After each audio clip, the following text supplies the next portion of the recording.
Hello students, you are most welcome at our channel PGRMS।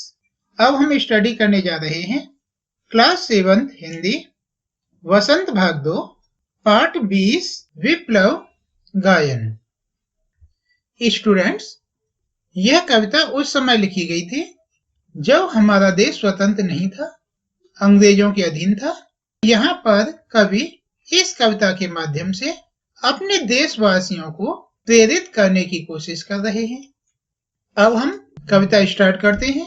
कवि, कुछ ऐसी तान सुनाओ जिससे उथल पुथल मच जाए, एक हिलोर इधर से आए, एक हिलोर उधर से आए। यहाँ पर कवि अपने हृदय मन से मीन्स अपनी अंतरात्मा से कहता है कि हे मेरी कवि अंतरात्मा, आप कुछ ऐसा गीत गाओ जिससे उथल पुथल मच जाए। यहाँ उथल पुथल मचने का मीन्स है समाज में नई चेतना आना। कवि कहता है कि हे मेरी अंतरात्मा, हे मेरे हृदय के कवि, आप कोई ऐसा गीत गाओ जिससे समाज में नई चेतना जागृत हो। एक हिलोर इधर से आए, एक हिलोर उधर से आए।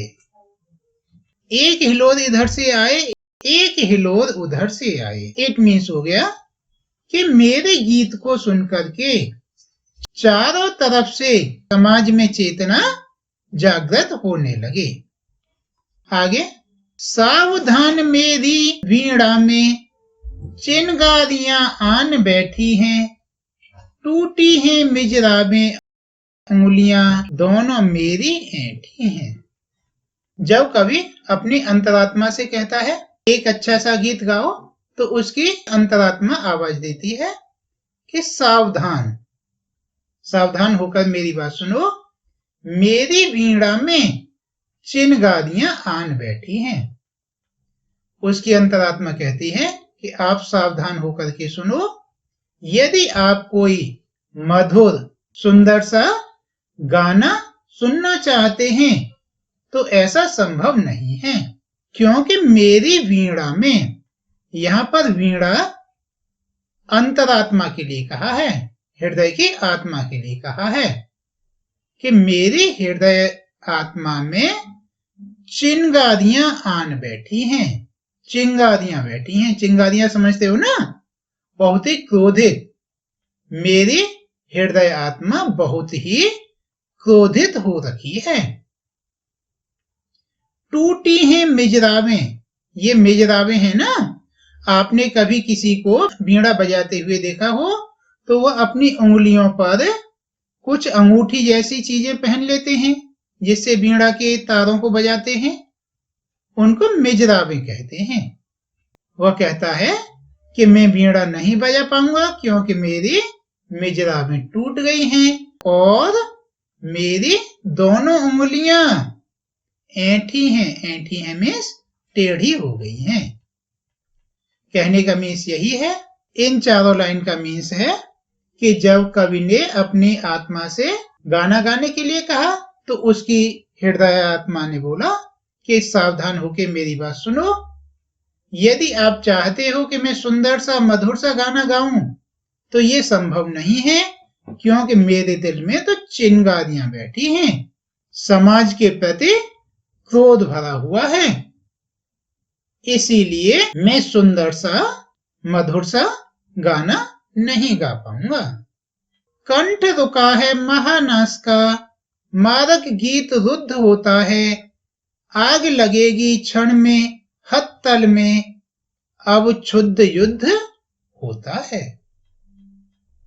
और आगे कहता है कि मेरा कंठ रुका हुआ है, मेरे कंठ में महानाश करने वाला मादक गीत रुका हुआ है। मेरे दुखी हृदय में इसी बात को लेकर युद्ध होता है कि यदि मेरा कंठ खुलेगा, मेरा गीत बाहर निकलेगा तो एक क्षण में आग लग जाएगी। कहने का मीन्स ये है, कवि कहता है कि मेरा हृदय दुखी है, उसमें गीत रुका हुआ है। यदि वह गीत निकलेगा तो क्षण भर में क्रांति फैल जाएगी। उसका हृदय जो गीत गाएगा वह क्रांति भरा गीत होगा। उसके गीत से समाज में क्रांति आ जाएगी। कैसी क्रांति आएगी? झाड़ और झंखाड़ दग्ध है इस ज्वलंत गायन के स्वर से, रुद्ध गीत की क्रुद्ध तान है निकली मेरे अंतर से। ये झाड़ और झंखाड़ है ना, समाज में फैली हुई कुरीतियों और बुराइयों के लिए यूज किया गया है। और दग्ध मीन्स होता है जल जाना। कवि कहता है कि मेरे ज्वलंत गायन के स्वर से जो क्रोध भरा रुका हुआ गीत निकलेगा तो उसके निकलने की वजह से जो समाज में कुरीतियां और बुराइयां हैं वे सभी जल जाएंगी। कण कण में है व्याप्त वही स्वर, रोम रोम गाता है वह ध्वनि, वही तान गाती रहती है कालकूट फण की चिंता मणि। यहाँ पर कवि कहता है कि जिस तरह से कालकूट सर्प के फन पर चिंतामणि सुशोभित होती है, ऐसा ही स्वर मेरे दिल के कण कण में व्याप्त है।